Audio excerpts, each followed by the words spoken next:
लेकिन छत्तीसगढ़ में क्या होगा? मध्य प्रदेश का हिस्सा हुआ करता था छत्तीसगढ़, फिर छत्तीसगढ़ अलग राज्य बन गया 2000 में।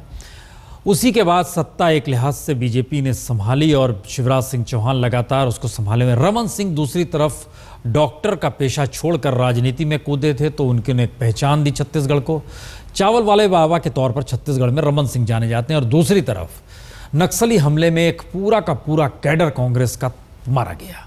सवाल यह था इस बार मुद्दा होगा क्या, लेकिन उससे बड़ा सवाल यह है कि इस बार किसकी रणनीति, किसकी सियासत चमकेगी। दावे दोनों कर रहे हैं, रिपोर्ट देखिए। छट जाएगी सियासी धुंध, खत्म हो जाएगा आशंकाओं का दौर। छत्तीसगढ़ के भविष्य का थोड़ी देर बाद चल जाएगा पता, जब ईवीएम से निकलेगा सरकार बनाने का रास्ता।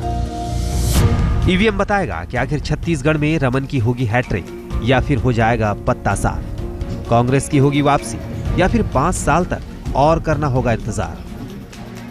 90 विधानसभा सीटों वाली छत्तीसगढ़ में बीजेपी 2003 और 2008 के बाद 2013 में भी फतह करना चाहती है, लेकिन 10 साल से सत्ता से दूर रहने वाली कांग्रेस को लगता है कि इस बार बनेगी उन्हीं की सरकार।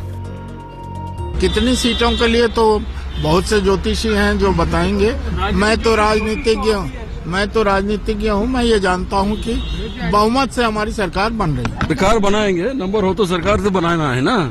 नंबर आएगा, सरकार बनेगी। छत्तीसगढ़ में सत्ता में वापसी आएंगे, लोगों के लिए क्रूशियल है। कांग्रेस ने पिछले 10 वर्षों में भारतीय जनता पार्टी की सरकार की जो नीतियां थी, जो जन विरोधी नीतियां थी, उसका खुलकर विरोध किया, प्रदर्शन किया, लेकिन एक शांतिपूर्ण तरीके से किया।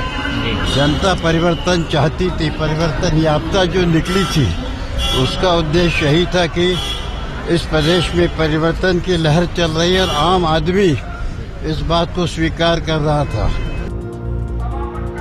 कहने को तो कांग्रेस और बीजेपी दोनों ही पार्टियां सरकार बनाने का दावा ठोक रही हैं, लेकिन हर सीट पर कांटे की टक्कर से दोनों पार्टियों के नेताओं की धुकधुकी बढ़ गई है।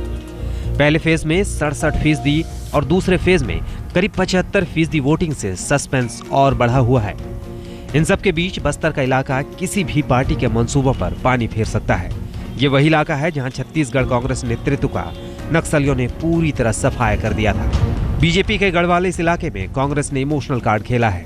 कांग्रेस को उम्मीद है कि यहाँ की 12 सीटों में से 11 सीटें उसके खाते में जाएगी। इसी इलाके की वजह से कांग्रेस की सत्ता चली गई थी। बस्तर से उठी परिवर्तन की लहर का असर अगर दूसरे इलाकों पर पड़ा तो रमन सिंह का लौटना नामुमकिन हो जाएगा। रमन ही नहीं, उनके कई दिग्गज साथियों को भी बोर या बिस्तर बांधना पड़ सकता है।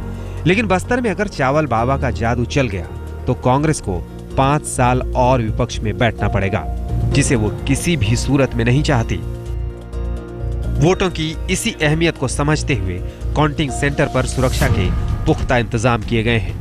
सुरक्षा बलों के 5000 जवानों को तैनात किया गया है। 3 लेयर सुरक्षा की व्यवस्था की गई है। नक्सल प्रभावित इलाके में बड़ी तादाद में पुलिस बल को लगाया गया है। सुरक्षा के तो पुख्ता बंदोबस्त हैं, लेकिन किस पार्टी को जनता का पुख्ता समर्थन है, इस पर से तो पर्दा चंद घंटे बाद ही उठ पाएगा। सुनील नामदेव, रायपुर, आज तक।